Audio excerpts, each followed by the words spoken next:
Bueno, buenas tardes, ¿me pueden escuchar?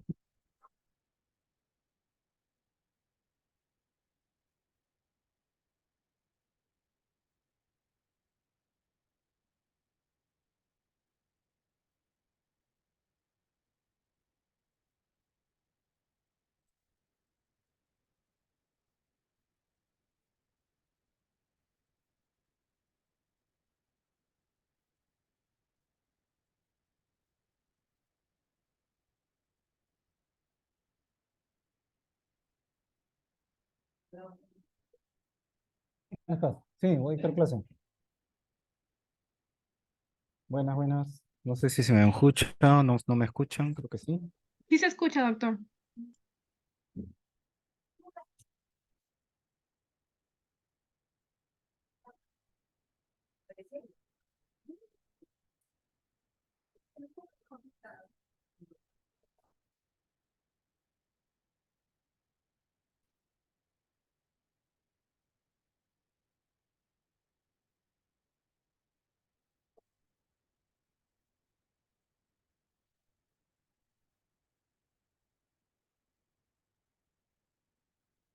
Hola, ¿me pueden escuchar o no?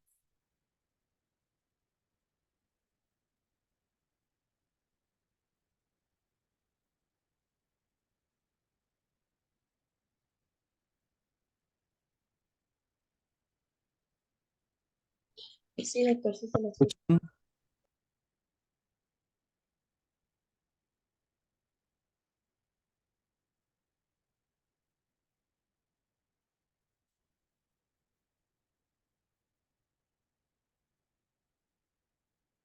A ver, de nuevo.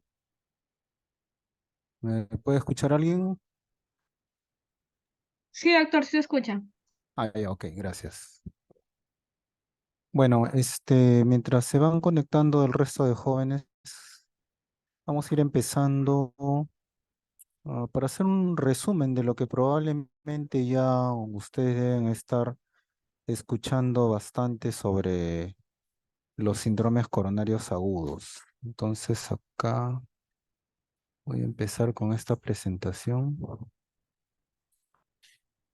Mm, ok.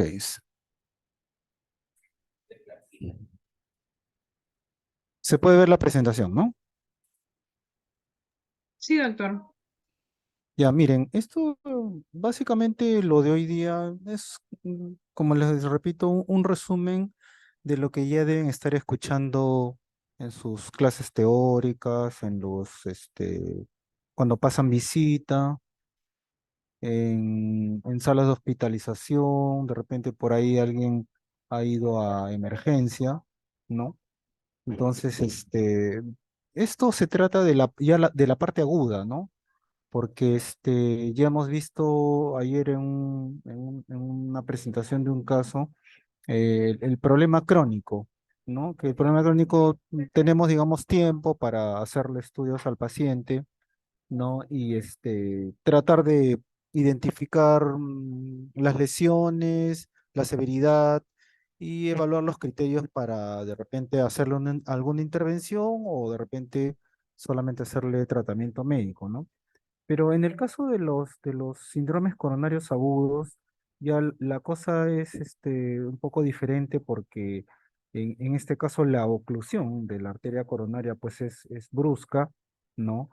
Y esa oclusión puede conllevar pues a una necrosis masiva del músculo cardíaco y por lo tanto el paciente puede desarrollar rápidamente un shock cardiogénico, una arritmia maligna y terminar en un paro cardíaco, ¿no? Entonces, digamos que eh, este, este camino, digamos que toma la enfermedad coronaria, porque la enfermedad coronaria, como verán ustedes, es un problema, como bien está acá esquematizado, es un problema crónico, ¿no?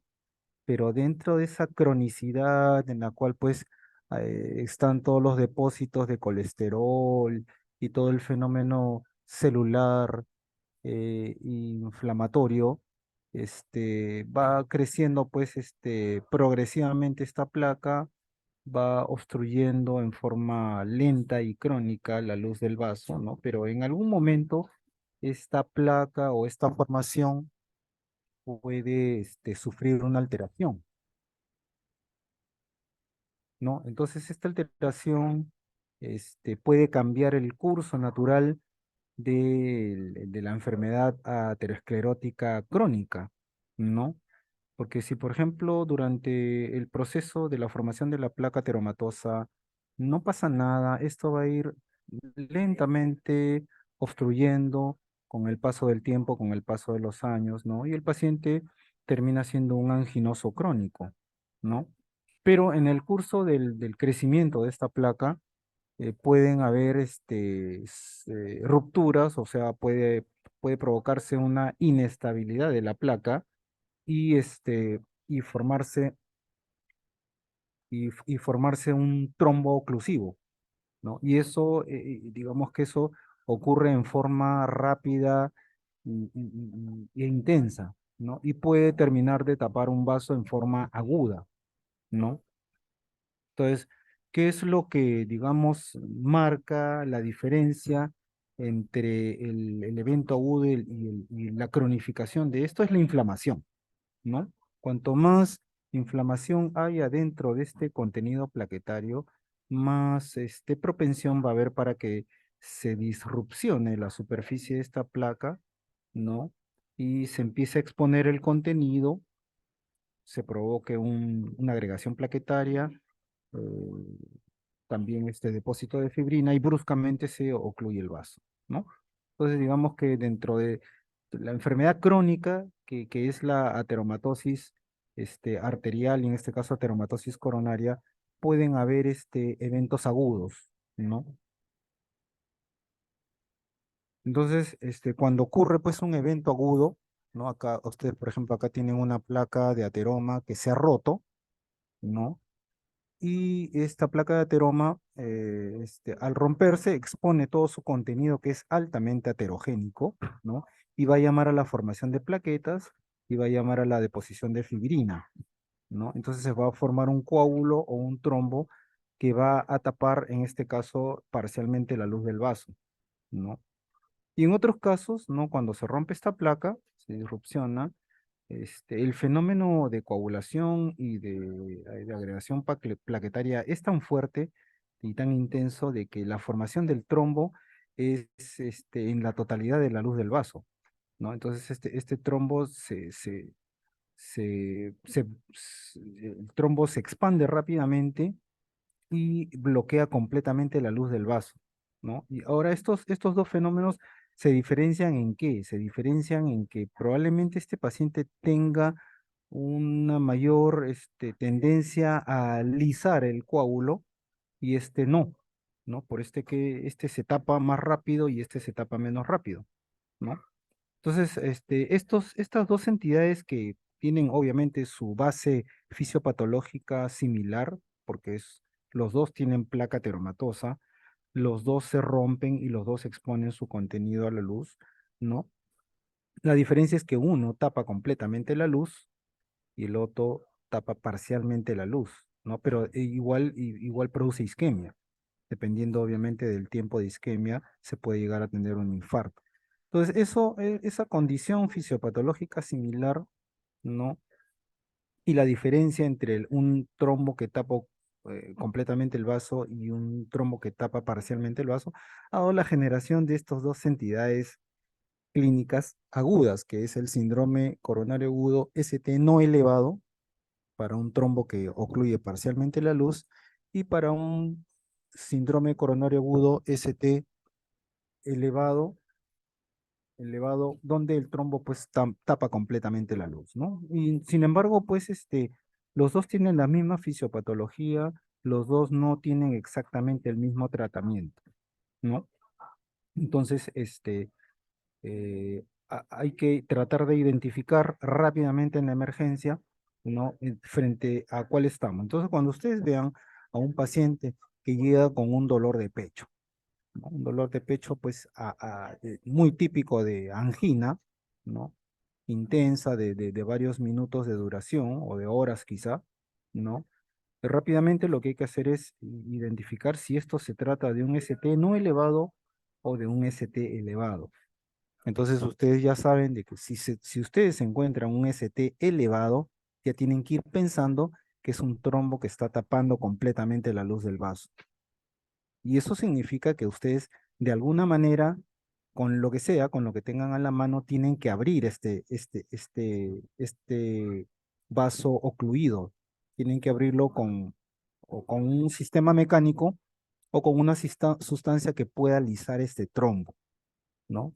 En otras palabras, ese T elevado tienen que reperfundir el vaso, ¿no? Esa es, digamos, la actitud terapéutica actual, ¿no?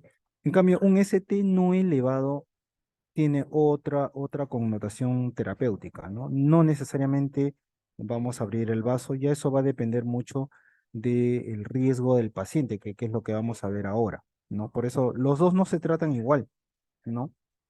Tienen la misma fisiopatología, pero en unos se actúa de una manera y en otros de otra manera. Ya saben ustedes que el ST elevado tiene que entrar a reperfusión sí o sí, sí o sí.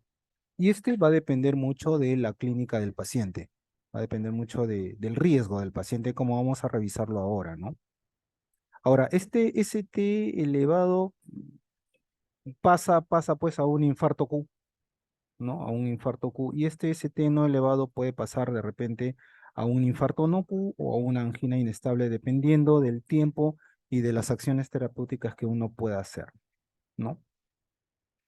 Ok, y acá hay, por ejemplo, un pequeño videíto donde ustedes pueden ver el corazón acá las arterias coronarias. Esta es una arteria coronaria que se aísla, ¿no? Entonces acá ustedes van a ver cómo es que esta enfermedad empieza en forma crónica, digamos así, ¿no? El avance de la enfermedad es un avance crónico, ¿no? Donde digamos, mayor cantidad de colesterol LDL en sangre y otros factores de riesgo que se puedan agregar, ¿no? Como es el tabaquismo, la hipertensión, y eso hace pues de que este colesterol oxidado migre hacia la parte mesotelial del vaso, ¿no? Entonces eso es facilitado por algunos receptores, ¿no?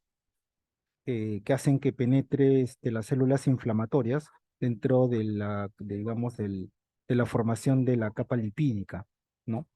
Entonces, se va formando con la cronicidad, va creciendo esta placa, ¿no? Se van agregando células inflamatorias, ¿no? Como los plasmocitos.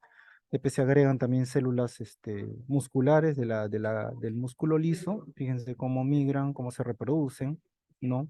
Aumenta cada vez que haya más celularidad dentro de esta placa, ¿no? Va a haber mayor efecto inflamatorio acá. Cuando hay mayor efecto inflamatorio, eso hace que esta capa de endotelio se adelgace, ¿no? Entonces acá van a ver ustedes cómo se va formando con los años y con los factores de riesgo, ¿no? Se va formando la placa de colesterol, ¿no? Y como les decía, cuando hay mucho fenómeno inflamatorio, esta inflamación va a producir unas sustancias que van a adelgazar esta capa, digamos, endotelial, ¿no? Y se producen unas sustancias que lisan esa capa fibrosa, ¿no? Estas usualmente son enzimas líticas, metaloproteinasas, ¿no? Que hacen de que esta placa se vuelva vulnerable, ¿no? Y se vuelva propensa a romperse. Entonces, cuando por un fenómeno se rompe, entonces se forma rápidamente el coágulo, se tapa completamente el vaso y ustedes van a tener un ST elevado, ¿no? A diferencia del ST no elevado, en que también el fenómeno es igualito todo, ¿no? Formación de la placa, la ruptura de la placa, ¿no? Pero el coágulo no ocluye completamente el vaso. Hay isquemia con infradesnivel del ST, ¿no? Pero no ocluye completamente el vaso, ¿no? Esa es, digamos, la diferencia entre el ST elevado y el ST no elevado, ¿no? Después está la reparación, digamos, ya del vaso, ¿no? Y ya con algunas medicinas, digamos que esta placa se puede estabilizar, la placa fibrosa mejora, ¿no? Por ejemplo, con las estatinas, ¿no? Se puede mantener más firme la placa y esto se cronifica, ¿no? Entonces, veamos un poco sobre la estratificación de riesgo en el CKST no elevado, ¿no? Vamos a hablar del no elevado. Yo les había dicho que en el CKST elevado, ¿cómo se llama? La estrategia es la reperfusión, ¿no? O sea, sí o sí tienen que abrir el vaso, ¿no? Entonces, en el CKST no elevado, no necesariamente es así.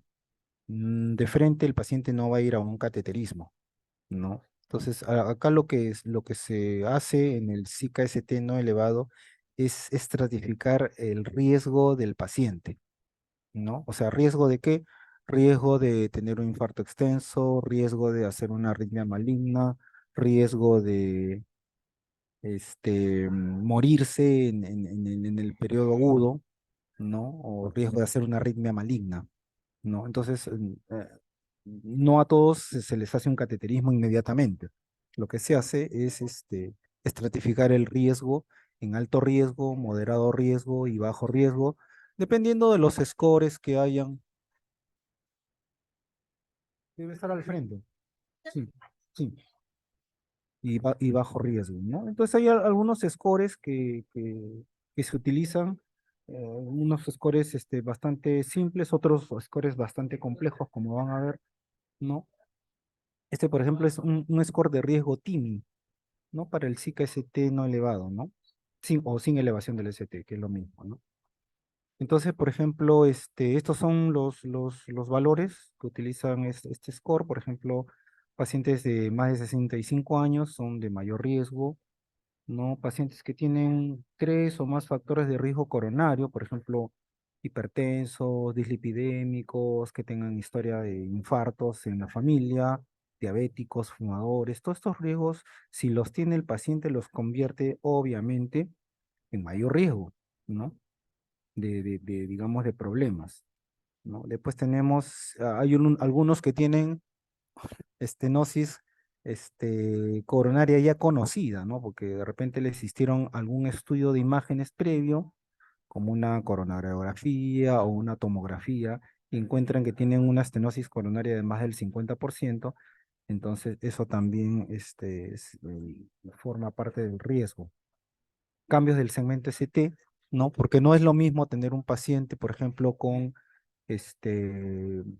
dolor de pecho y zika ST no elevado, que no tenga cambios del ST, que solamente tenga cambios de la onda T o electrocardiograma normal, ¿no?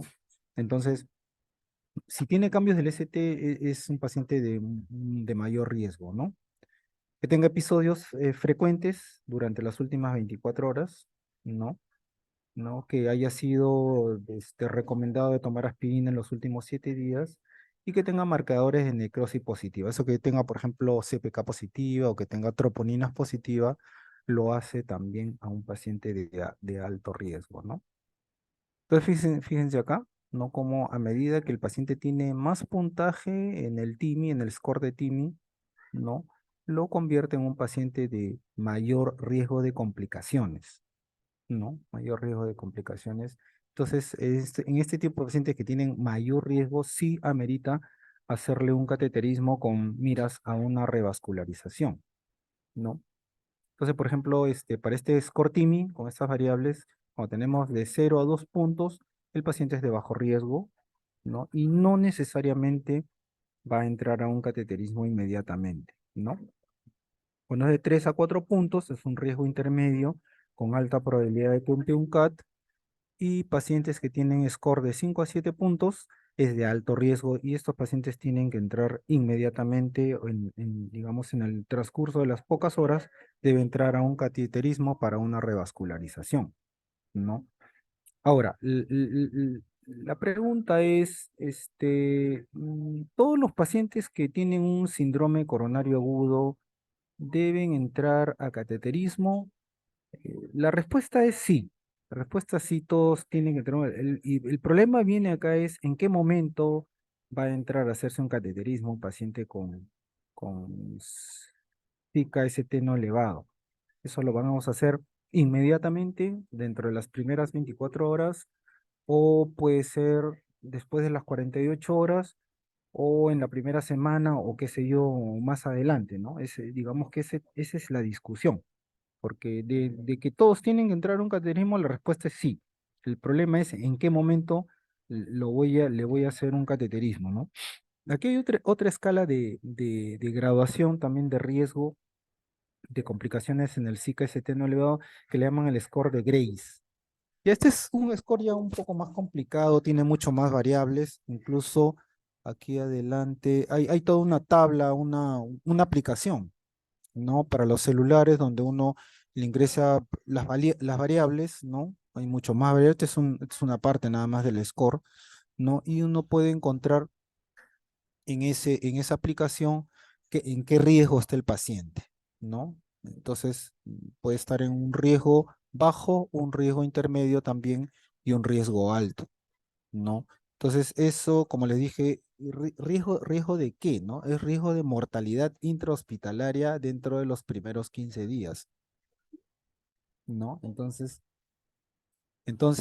ese riesgo intrahospitalario lo puede dar muy bien la escala de Grace, ¿no? Y también la otra parte del pronóstico también para el Zika-ST no elevado es la mortalidad al alta después de los 6 meses o dentro de los 6 meses, ¿no? Y también la clasificación es igual de bajo, intermedio y alto, ¿no? Entonces, este score tiene mucho más puntaje, mucho más variables, ¿no? Es un poco más completo, pero es un poco más tedioso para hacerlo, ¿no? Y bueno, digamos que estos scores nos ayudan a predecir el grado de mortalidad o morbilidad que puedan tener los pacientes, pero no hay que olvidarse de que estos pacientes con el tratamiento que se les da, que son antitrombóticos intensos, asociación de antitrombóticos intensos, y usualmente también se utiliza heparina en dosis altas. Entonces, estos pacientes tienen no solamente riesgo de trombosis, sino también tienen riesgo de sangrado. Entonces, hay otros scores, como por ejemplo el Crusade, ¿no? Entonces, nos avisan si este paciente tiene alto riesgo de hacer un sangrado mayor, ¿no? Y hay que tener mucho cuidado con los antiagregantes y anticoagulantes, ¿no? A medida que el puntaje, por ejemplo, del Crusade aumenta, hay más riesgo de que el paciente pueda tener sangrado mayor. Y cuando hablamos de sangrado mayor, hablamos de hemorragia cerebral, hemorragia subaracnoidea, sangrado digestivo, todos esos sangrados que pueden también conllevar a alta mortalidad. Entonces, como ustedes ven, este es un trabajo de antitrombóticos, anticoagulantes y también de riesgo de sangrado, ¿no? Entonces, volviendo al TIMI, ¿no? Ustedes van a tener en el Zika-ST no elevado pacientes de alto riesgo, pacientes de riesgo intermedio y pacientes de bajo riesgo, ¿no? Usualmente, si un paciente tiene bajo riesgo, se estila darle terapia conservadora, ¿no? O sea, se le da tratamiento médico, intenso, ¿no? Pero solamente tratamiento médico y se difiere el estudio de angiográfico invasivo, ¿no? Pero en pacientes de alto riesgo o de muy alto riesgo, sí, ellos van sí o sí a terapia invasiva en forma precoz, ¿no? Antes de las 24 horas o dentro de las 24 horas deben ir a un cateterismo. Igual los pacientes con riesgo intermedio, no se estila que la mayoría vayan a terapia invasiva o dependiendo del caso puede ir a terapia conservadora también, ¿no? Entonces, de hecho, de que la mayoría de estudios que se realizan, han favorecido a la estrategia invasiva en los pacientes de alto riesgo, obviamente, ¿no? Versus la terapia conservadora, ¿no? Entonces, pacientes que tienen alto riesgo, por el score de TIMI o por el score de Grace deben ir a una terapia invasiva precoz, demostrada por muchos estudios que obviamente superan a los estudios cuando se realiza solamente terapia conservadora, ¿no? Entonces, este es el resumen. Fíjense, en síndrome coronario agudo, cuando uno tiene un IMA-ST no elevado, o una angina inestable, que son, digamos, las dos formas de síndrome coronario agudo, ST no elevado. Entonces, ahí en ellos hay que primero estratificar con riesgo TIMI, o si quieren con el riesgo Grace, ¿no? Cualquiera de los dos. El TIMI es el más usado porque es, digamos que el más práctico, el que se puede uno rápidamente aprender, ¿no? Y si es un paciente que tiene pues un score de riesgo TIMI 5 o 7, ya se tipifica como un paciente de alto riesgo, ¿no? Y el paciente debe ir a una angiografía coronaria temprana, ¿no? Obviamente, en el interín de del cateterismo, de la angiografía, pues tenemos que darle una terapia intensa, ¿no? Que es asociar, por ejemplo, dos antiagregantes plaquetarios, ¿no? Que pueden ser aspirina, clopidogrel, o aspirina con inhibidores de la glicoproteína 2B3A, ¿no? Dar beta bloqueadores para disminuir el consumo de oxígeno, nitratos si hay mucha isquemia, anticoagulación con heparina de peso molecular o heparina no fraccionada, estatinas, ¿no? Las entastinas en altas dosis, ¿no? Para tratar de estabilizar la placa ateromatosa, ¿no? Fíjense que el uso de estatinas acá no es para, digamos, directamente bajar el colesterol, porque con una pastilla de estatina no le vamos a bajar rápidamente el colesterol, ¿no? Sino usualmente se utiliza la estatina, bueno, no solo para bajar el colesterol, sino para estabilizar la placa que se ha disrupcionado, ¿no? Por eso que se dan altas dosis, ¿no? Para estabilizar esa placa, ¿no? Y bueno, todo el resto de todas las medicaciones que estamos hablando y el paciente y llevarlo a una angiografía temprana, ¿no? En cambio, el paciente de bajo riesgo, con un score de TIMI 0,2, le damos terapia también intensa, con aspirina, beta bloqueadores, nitratos para el dolor, estatinas, asociación aspirina clopidogrel, heparina, ¿no? Y de repente, antes del alta y si se estabiliza bien y no tiene molestias, se le puede hacer unas pruebas de estrés prealta, ¿no? Esa es, digamos, la actuación en el bajo riesgo, ¿no? Y en el riesgo intermedio es más o menos también como en el alto riesgo, bueno, ya depende, digamos, acá siempre hay discusiones, ¿no? Lo más fácil es tratar un paciente de alto riesgo o un paciente de bajo riesgo, sabemos qué hacer, pero a veces el riesgo intermedio nos denota alguna duda, ¿qué hacemos? ¿Le hacemos un cateterismo o le hacemos una angiografía, ¿no? Ya eso depende, bueno, del criterio del médico, pero lo recomendable es de que también tanto los de alto riesgo como de riesgo intermedio entren a hemodinámica para hacerle un cateterismo, ¿no? Y bueno, finalmente estos pacientes de bajo riesgo, si tienen, por ejemplo, un ecocardiograma con una baja fracción de eyección o tiene una prueba normal de tipo estrés, como por ejemplo una resonancia magnética con estrés farmacológico, si es anormal esto, si es positiva o tiene una fracción de eyección baja, estos pacientes pasan a una angiografía coronaria, ¿no? Esto es lo mismo, también es un resumen, fíjense. El síntoma de inicio es el dolor anginoso, que el paciente usualmente hace que concurra a la emergencia, ¿no? Entonces acá lo clasifica de dos maneras, ¿no? Si el paciente va pues a un centro donde se haga intervencionismo percutáneo, ¿no? O el paciente acude a un centro hospitalario donde no hacen intervención percutánea, ¿no? Entonces, en nuestros centros, la verdad es que la mayoría de hospitales no tiene equipos de guardia donde hagan intervencionismo percutáneo. Entonces, hay que tomar, digamos, otro tipo de acciones, ¿no? Pero digamos, la clasificación, la estratificación del riesgo del paciente procede en ambos centros, ¿no? Porque si nosotros tenemos, por ejemplo, un paciente de alto riesgo o de muy alto riesgo, ¿no? Que acude a un centro donde hay cateterismo, pues de frente va a un intervencionismo invasivo, ¿no? Dentro de las 2 primeras horas, ¿no?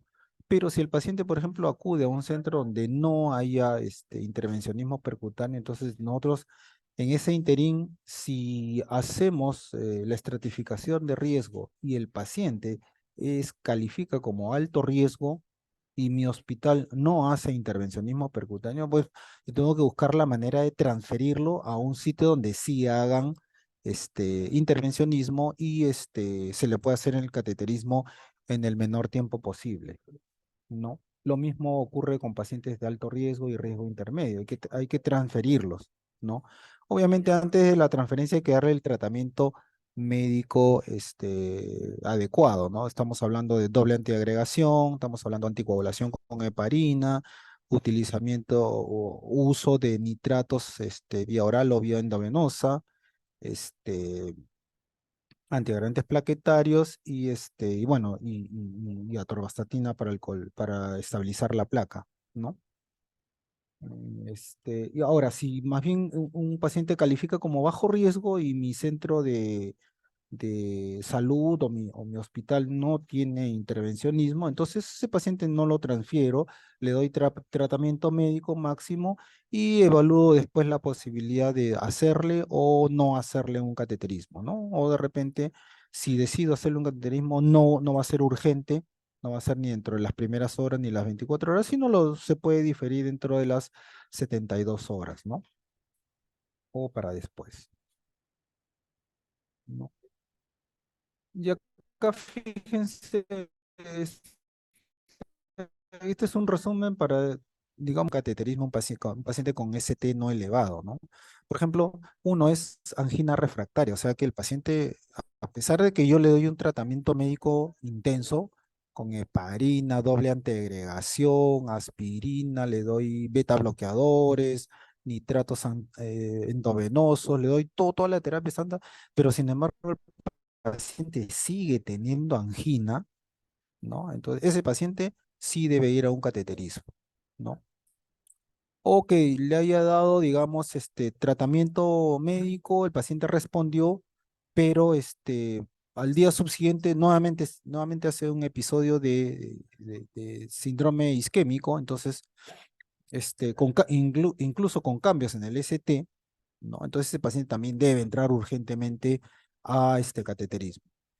Lo otro es, si es que tiene un ST no elevado y hace falla cardíaca, o sea, el paciente entra en disfunción ventricular con disnea, con crepitantes, ese paciente también es de alto riesgo.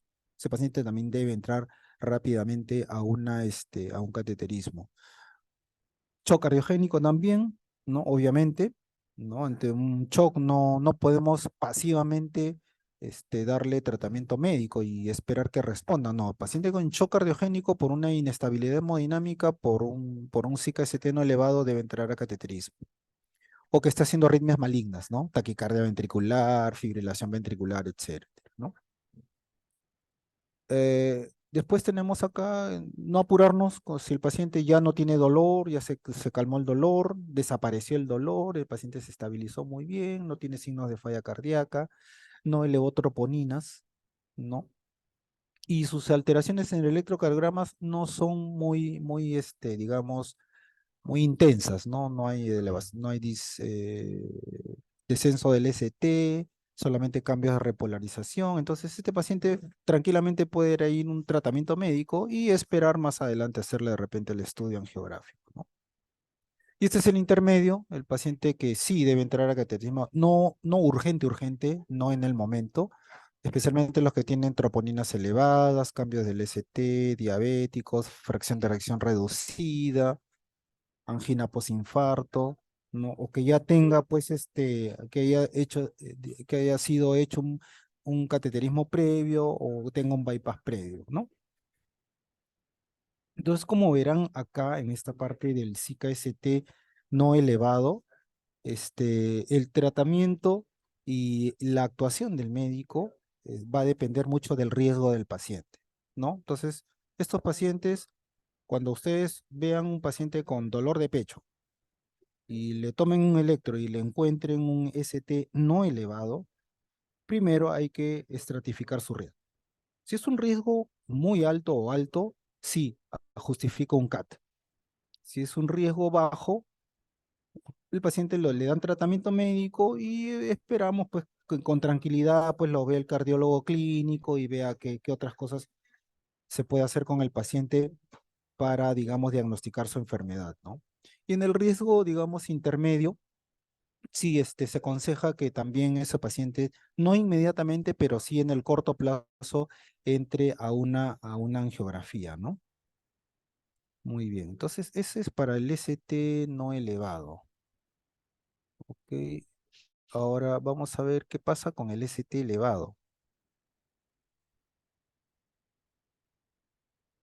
Este también pues es un síndrome coronario agudo, ¿no? Pero bueno, como les digo, en este caso el paciente tiene que, si diagnosticamos de un paciente con síndrome coronario agudo, ST elevado, tiene que ir sí o sí a terapia de revascularización. O sea, en otras palabras, tienen que abrir el vaso, sea con intervencionismo percutáneo a través de un catéter y un balón o a través de una sustancia fibrinolítica que disuelve el coágulo, ¿no? Entonces, para eso, para el diagnóstico inicial de este tipo de pacientes, ustedes está establecido de que no deben demorarse más de 10 minutos, ¿no?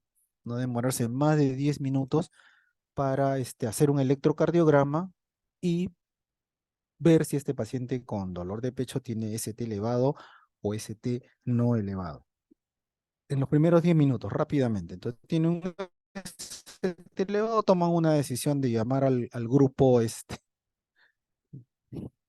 de llamar al grupo de intervencionistas para que abran ese vaso, ¿no? Este, obviamente este paciente, aparte de haber hecho el diagnóstico, pues, tiene que ser monitorizado con un desfibrilador, ¿no? Porque estos pacientes rápidamente se pueden complicar con arritmias malignas y lo que, por ejemplo, ha producido cambios ¿cómo se llama? En el tratamiento del síndrome coronario agudo es justamente esto, el monitoreo electrocardiográfico, ¿no? Porque estos pacientes tienen alta probabilidad de hacer arritmias malignas, paro cardíaco, fibrilación ventricular y el paciente se muere. Entonces, estos pacientes tienen que estar monitorizados sí o sí con un electrocardiógrafo, ¿no? Bueno, se puede utilizar otro tipo de derivaciones para descartar otro tipo de compromiso, por ejemplo, cuando hay infartos de ventrículo derecho, donde cambia un poco la terapia.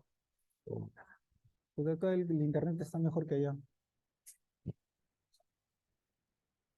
¿No? O por ejemplo, cuando sospechan, también de compromiso del lado derecho, tomar precordiales derechas, ¿no? Y bueno, obviamente todas las muestras de sangre para los marcadores y el diagnóstico final, ¿no? Esto también tienen que tratar de recordárselos, cómo hacemos el diagnóstico de ST elevado, ¿no? Y esto es muy importante, ¿no? Por ejemplo, en pacientes de menos de 40 años, ¿no? Se ha establecido de que la elevación del ST debe ser más de 2.5 milímetros, o sea, 2,5 cuadrados, y tiene que ser dos derivaciones contiguas, ¿no? Pacientes mayores de 40 años, 2 milímetros, dos derivaciones contiguas. En pacientes ancianos y especialmente las mujeres, 1,5 de elevación en B2 o B3, o más de 1 milímetro, mayor o igual a 1 milímetro en el resto de derivaciones, ¿no? Y estas son algunas consideraciones, digamos, de actuación en el momento, ¿no? La pregunta es, ¿todos los pacientes deben recibir oxígeno? ¿Todos los pacientes que llegan con ST elevado, les debemos poner una cánula nasal o una bolsa con reservorio y oxigenarlos? La respuesta es no. No, porque el oxígeno puede ser, en algunos pacientes puede ser tóxico. Entonces solamente utilizamos el oxígeno en pacientes con infarto de miocardio cuya saturación es menor al 90% o que tengan una muestra de A con una presión parcial menor de 60, ¿no? Entonces no debemos utilizarlo en forma rutinaria. Como ustedes podrán ver, a veces llegan pacientes con infarto de miocardio estables, tranquilos, ya se desapareció el dolor, ¿no? Tienen una saturación del 95%, entonces en ellos no es, no es urgente de ponerle oxígeno en cánula nasal o máscara con reservorio, ¿no? Lo que sí, en los pacientes que están con mucho dolor, utilizar opioides, ustedes saben de que el dolor del infarto de miocardio o del ST elevado, de la isquemia del ST elevado, es un dolor muy intenso. El paciente a veces no lo soporta, no lo tolera, entonces se utilizan los opioides, como por ejemplo el demerol o la morfina, ¿no? Especialmente, ¿por qué? Porque esos fármacos calman el dolor, ¿no? Producen también vasodilatación venosa, que es algo positivo, ¿no? Y disminuyen con eso la congestión pulmonar probable y también como son opioides, relajan al paciente, ¿no? Entonces lo dejan un poco más tranquilo y bueno, no, ya ahí existe la oportunidad de hacerle todos sus procedimientos al paciente, ¿no? No está muy recomendado el uso de benzodiazepinas, pero hay pacientes que son muy ansiosos, ¿no? Están, digamos, ya estabilizados del infarto, pero como justamente pues hay que avisarles que el paciente está cursando con un infarto de miocardio, entonces existe ese temor, ¿no? Por hacer una arritmia maligna o por morirse, ¿no? Entonces, se puede aconsejar también ansiolíticos de tipo benzodiazepinas, ¿no? Esto es un esquema de cómo llegan los pacientes a la emergencia y en qué emergencia estamos, ¿no? Por ejemplo, este es un centro, por ejemplo, donde sí hay intervencionismo percutáneo 24 horas, ¿no? Entonces, si el paciente tiene la suerte de llegar a un centro donde hay un intervencionismo percutáneo, o sea, hay un equipo de guardia que hace cateterismo las 24 horas, entonces se hace el diagnóstico dentro de los primeros 10 minutos con un electrocardiograma, vemos que es un ST elevado, ¿no? Y el paciente rápidamente, en menos de 60 minutos, puede entrar a una estrategia de apertura del vaso con un balón y con un stent, ¿no? Y rápidamente se hace la reperfusión. Entonces, digamos que eso es lo ideal, ¿no? Pero como lo repito, en nuestro país, en nuestro Lima, no todos los hospitales disponen de centros de cateterismo 24 horas, ¿no? Pero a veces, si uno tiene un poco de suerte y ve un paciente con un infarto de miocardio en horas de la mañana, sí es posible que en varios centros hospitalarios encontremos a los cardiólogos hemodinamistas haciendo intervenciones y podamos hacerle un cateterismo inmediatamente, ¿no? Pero si el paciente tiene la mala suerte de tener un síndrome coronario agudo ST elevado en la noche o en la madrugada, lo más probable es que no se encuentre un centro donde hagan cateterismo. Entonces existe la otra posibilidad. Si este paciente llega a un centro donde no hay cateterismo, pero que dentro de los 10 minutos que le tomamos el electrocardiograma le diagnosticamos un ST elevado, ¿no? Entonces tiene dos opciones, ¿no? Una opción es de que, bueno, se llame un grupo que no está en el momento en el hospital, pero que esté al llamado y puede hacer, digamos, la terapia de reperfusión dentro de los 90 minutos, ¿no? O si vemos que el paciente, o mejor dicho, el centro hospitalario no cuenta con grupo al llamado o el grupo retén, o si ese grupo retén va a demorar más de 120 minutos en llegar al hospital, entonces el paciente entra a una estrategia de fibrinolisis, ¿no? Y se puede hacer una reperfusión, ¿no? Entonces, esto es lo que más hacemos nosotros, ¿no? Porque en la mayoría de hospitales no disponemos de grupo que haga cateterismo.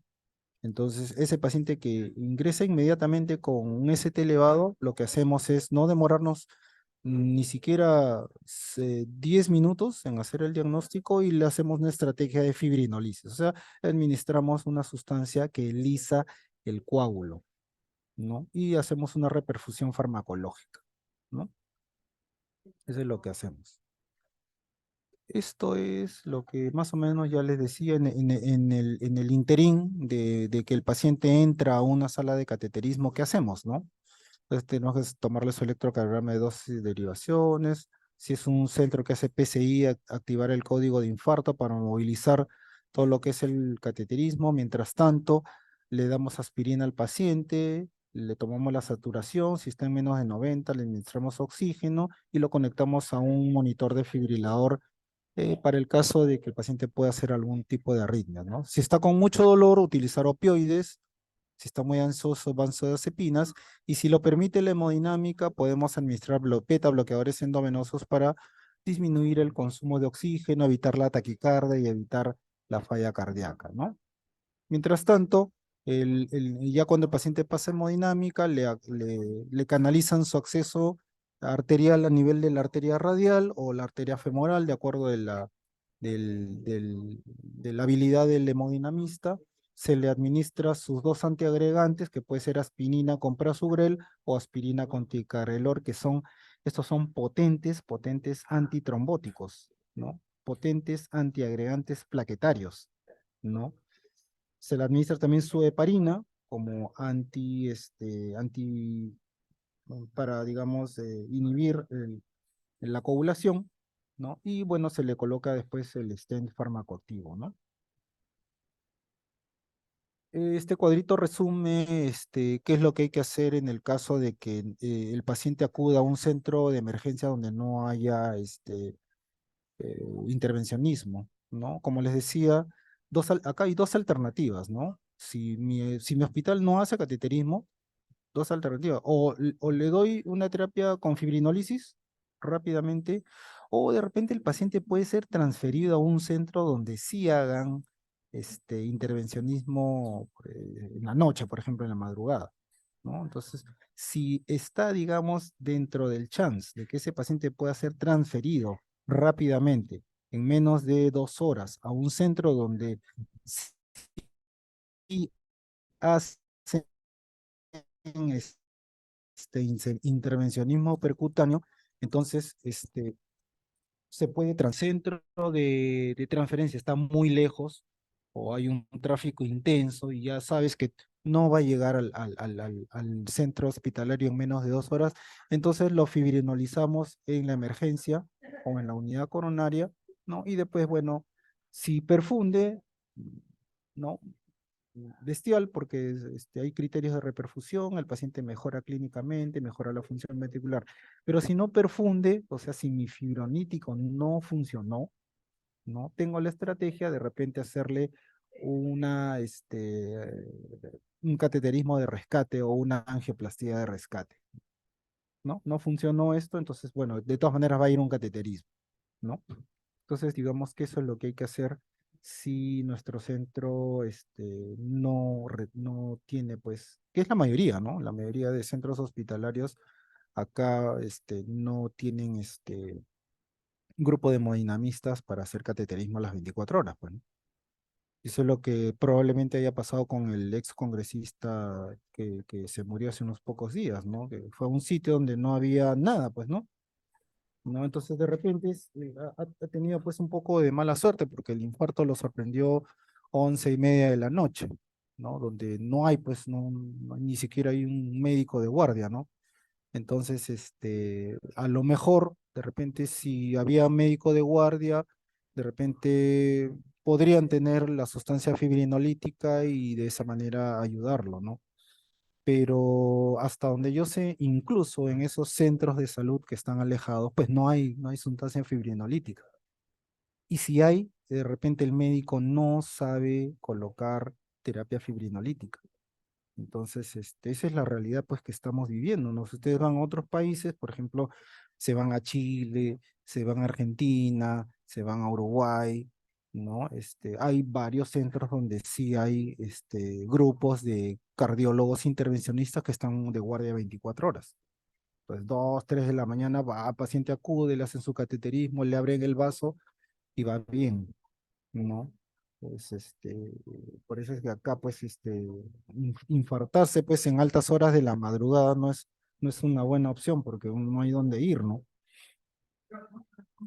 Esto es lo mismo, como les decía, acá un poquito en grande, ¿no? Cuando tenemos un paciente con síntomas anginosos típicos, ¿no? Y diagnosticamos de un ST elevado, tenemos todas estas horas, ¿no? 3 horas. Cuanto menos horas demoren en hacerle una angioplastía primaria, es lo mejor. Pero fíjense que podemos tener hasta 12 horas de chance de hacerle un cateterismo.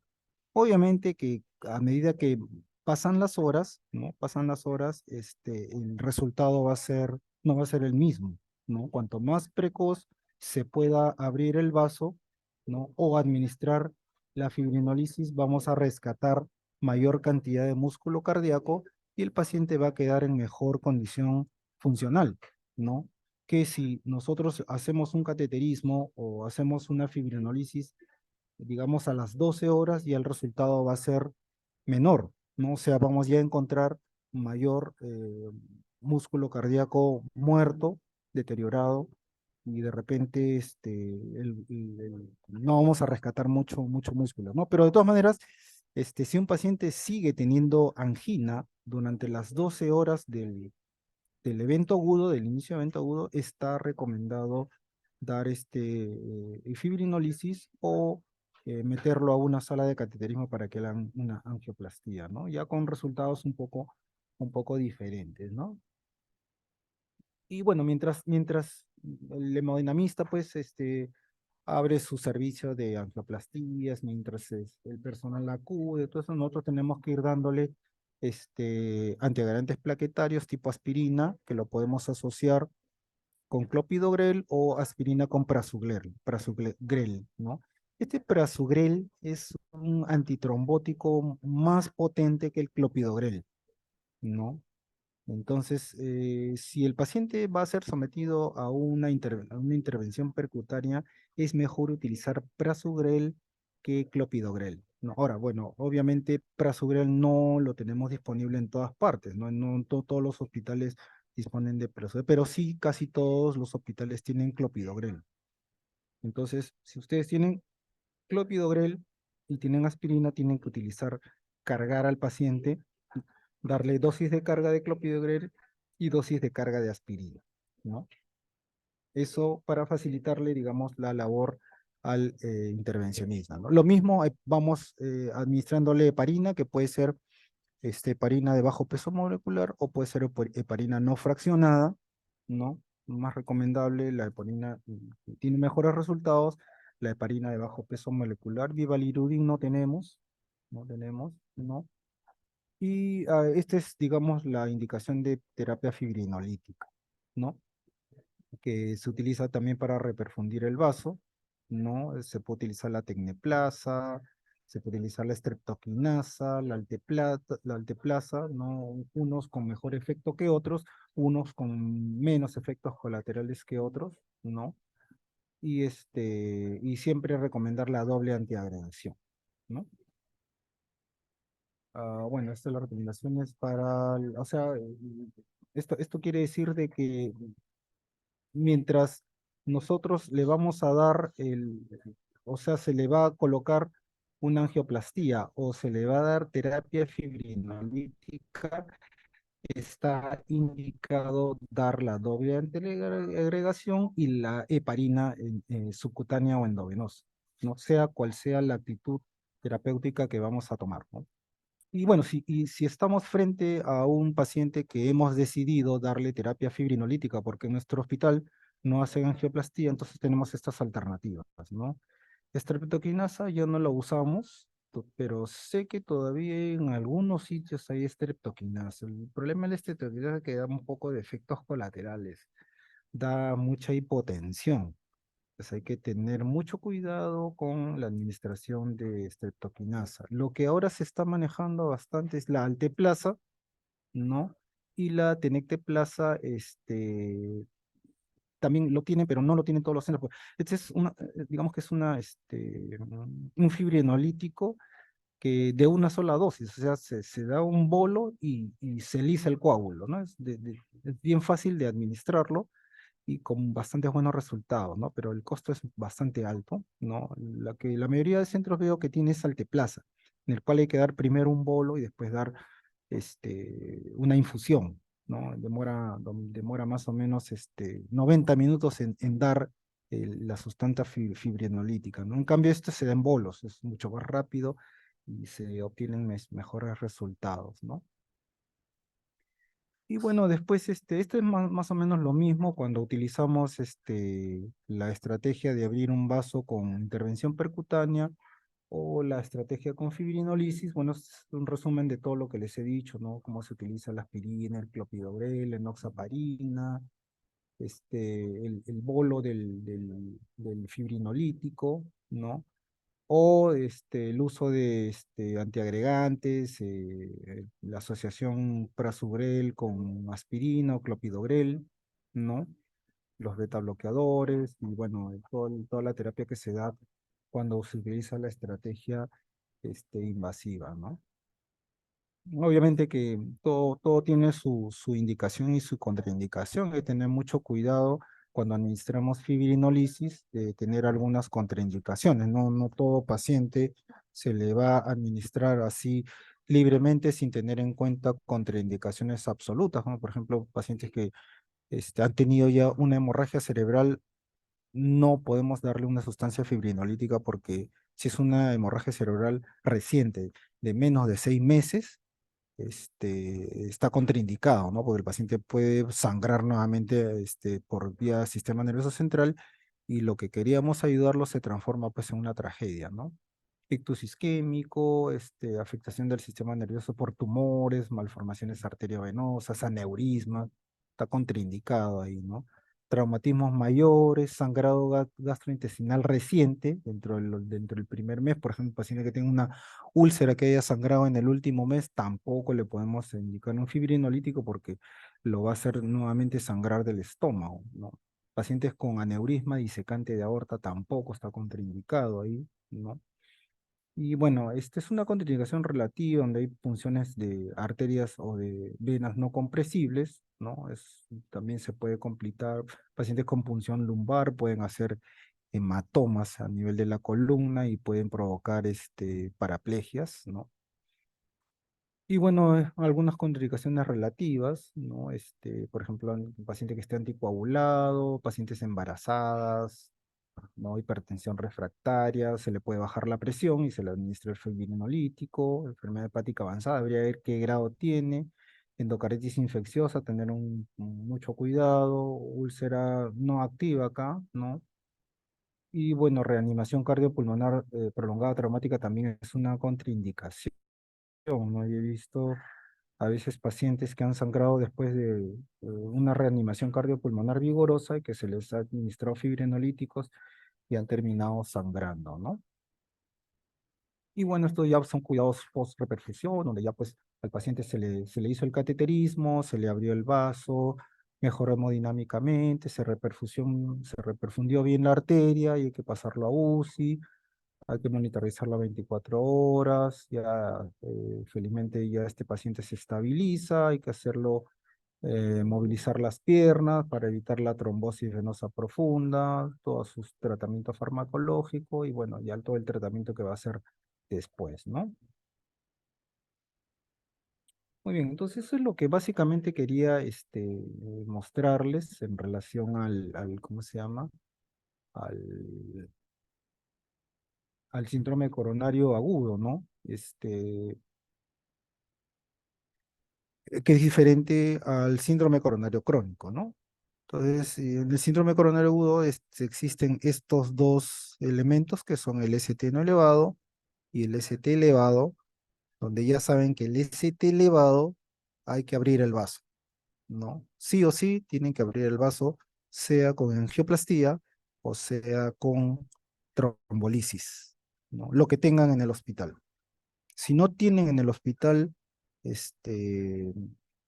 intervencionismo y si tienen un hospital cerca que lo pueden hacer y hay posibilidades de transferirlo rápidamente, lo mandan para que le hagan el cateterismo y le abran el vaso.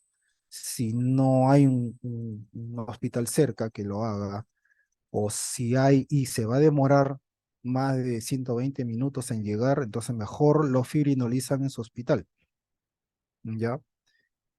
Ahora, yo he visto también que hay sitios donde no tienen ni siquiera fibrinolíticos. Entonces, esa es la otra posibilidad de transferir al paciente para que lo fibrinolicen en otro hospital donde sí cuenten con sustancia fibrinolítica, ¿no? Eso también ocurre en nuestro país, ¿no? Entonces, si tu centro de salud no tiene sustancia fibrinolítica o no existe un personal que tenga la experiencia de administrarlo, lo transfieren inmediatamente a otro hospital donde sí tengan y tengan, digamos, el entrenamiento para utilizar este fibrinolisis, ¿no? En cambio, en el otro, ya saben que en el SICA-ST no elevado, ya saben que hay que estratificar el riesgo. Estratificar el riesgo, si es alto riesgo, entra cateterismo. Si es bajo riesgo, esperamos. Si es riesgo intermedio, hay que valorar. La mayoría entran al cateterismo, pero no urgente, ¿no? Entonces, esas son las estrategias en los síndromes coronarios, agudos, ¿no?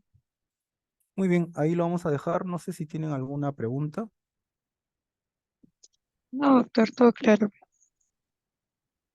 Muy bien, entonces nos estaríamos viendo mañana para la clase teórica. Muchas gracias, doctor. Ok, gracias a ustedes.